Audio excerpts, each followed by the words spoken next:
increased chance to hit, permanent buffs, unique transformations, extra damage, advantage on constitution saving throws. Let's go.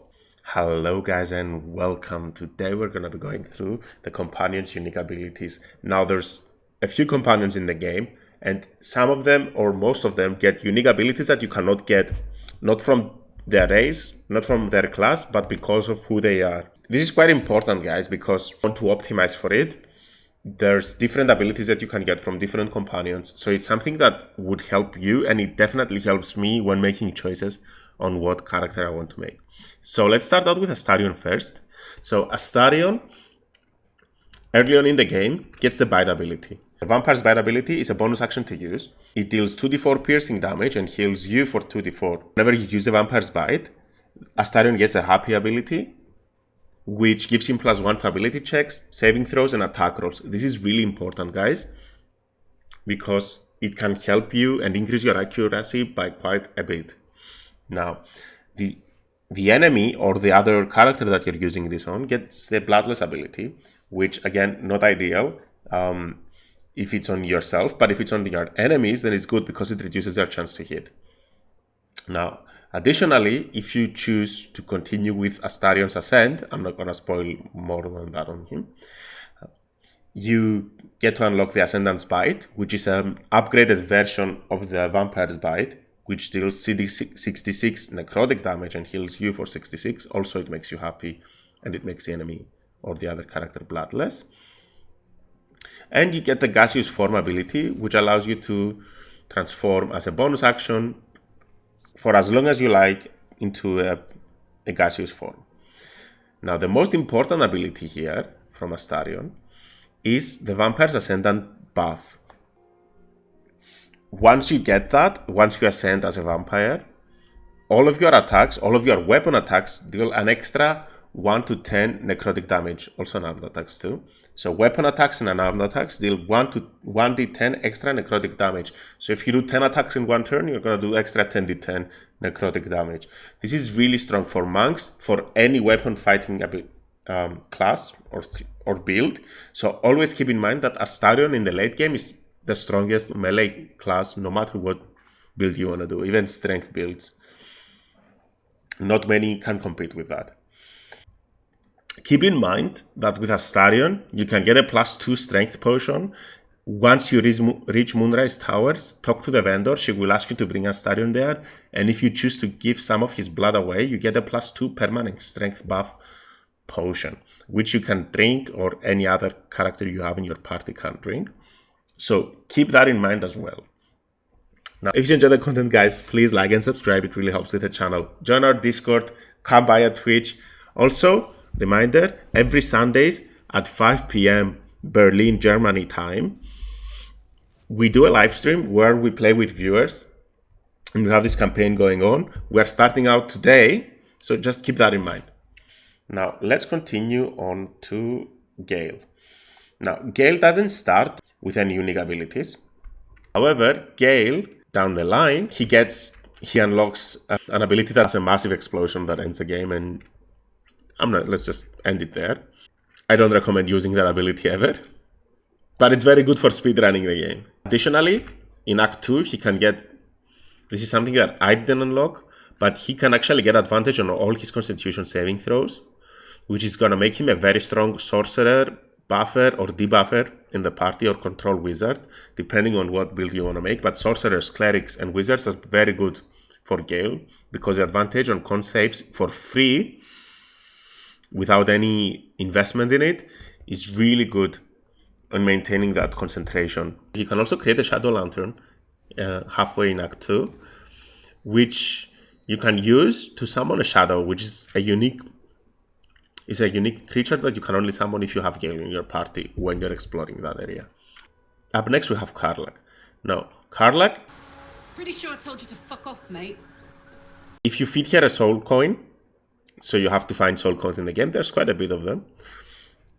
Until long rest, her weapon and unarmed attacks deal an additional 1d4 fire damage when she's raging, and when her hit points drop below 25%. So she's this is very good for a barbarian build, It doesn't take an action to eat the soul coin, so it's just free to use during combat. So if you're having trouble or you want to do extra damage. The damage is not too great, but it lasts until long rest, right? So it's a buff you can get early on, and it's a 1d4 extra fire damage on every attack. So if you go monk and do 5 or 6 attacks early on in the game, then you're going to be able to do 64 every turn, right? Extra damage. So pretty good, pretty strong. On to Wyll. Now, Wyll doesn't get any special abilities other than the rapier proficiency early on in the game. So he gets rapier proficiency, so even though he shouldn't have it, but this is because he's a Blade of Frontiers, right?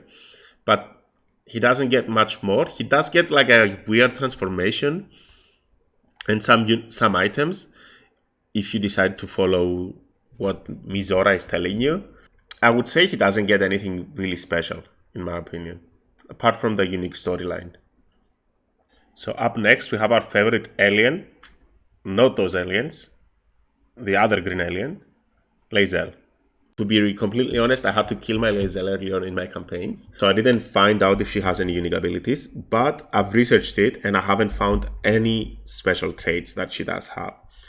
However, since she's a Githyanki, she gets to use some abilities on some items that most characters can't. Now, if you really wanted to, you could wear the Githyanki items and transform disguise selves into a Gith and then untransform them, you keep the buff. So keep that in mind. So she doesn't really get anything special. So that's a little bit unfortunate. But if you didn't know the trick with the disguise self, then she gets the Gith items. The extra bonus on Githyanki items. And also she has her own quest line where she gets a strong weapon. Hello Shadowheart, this is my big stick. Why, hello, lover. That sounded more debonair in my head, I'll admit. For the final origin companion, you get Shadowheart. Shadowheart gets permanent bless at the start of every long rest once you finish her Act 2 choices if you go down the light path. There is the dark path, and that gives you some really cool items to compensate for that. Now, permanent bless means an additional 1d4 to all saving throws and attack rolls that you make with the character, and it doesn't require you concentration, so you just have it on you. Now, if you do cast bless on Shadowheart while she has this buff, it will get overwritten, and then it will go away once the duration of the spell runs out or the concentration ends. However, once you do a long rest again, not a short rest, it will return back to Shadowheart. So you don't have to worry about it if you accidentally do it. So you don't have to walk around eggshells. You will walk around eggshells though for her actual storyline and romancing her. Then I asked her how many drow it takes to light a torch, and she said, none. We have dark vision. So I killed her. The elf song. Minthara gets the ability as a bonus action to cast Soul Branding. So Soul Branding is an ability that increases the creature's movement speed by, and the next weapon attack it deals an additional 2d4 plus 1 fire damage. So this condition ends upon landing a successful full weapon attack. So she can use your bonus action to slightly buff your allies. Again, if you're planning on playing a paladin with her that doesn't get a lot of good bonus actions, then this is good. Or even if you go down a fighter route, then this is a good way to fill your bonus action. So I wouldn't say this is bad. This is definitely useful. It's not too great, but it's definitely not bad. And we have Halsin and Jaheira. Now, Halsin gets the ability to shapeshift into a bear, into a cave bear with his bonus action. Now, why is this important? Because if you go down any other type of druid build that is not moon druid, you can actually shapeshift with your bonus action if you are Halsin. So bonus action, free transformation. Well, it's not free, it still uses your wild shape, but you can do that as a bonus action, and you can also use the lunar mend ability. So use your spell slots to heal your wild shape as a bonus action. Again, this is gonna get outscaled down the line, but it's definitely a cool unique ability that you can get with Halsin. Then Jaheira, she gets regular transformation wild shapes as a main action. However, she cannot use Lunar Mend, but her transformations scale with her level or her druid levels, I should say. So if you go a moon druid with Jaheira, then you're going to be able to transform with both your action and with your bonus action. So it's good to have the option in case you want to cast a bonus action spell or do a bonus action costing unique ability from an item or a spell that you have. And then you can shapeshift with your other available action. Halsin gets a bonus action shapeshift, while Jaheira gets action shapeshift. Now, Minsc gets to summon Boo.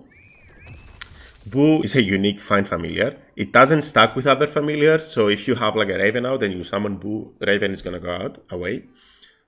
Not the Beast Ranger Raven, the Find Familiar Raven, or the Find Familiar Cat. So, however, Boo gets 20 armor class, which is the highest armor class you can get for most Beast summons. And it gets to do 2d4 plus 5 damage, which is definitely not bad. And 20 HP is respectable, in my opinion. So this is it, guys. Please let me know in the comments what you think.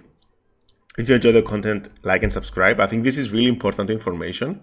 Thank you guys for watching, and I'll see you in the next one.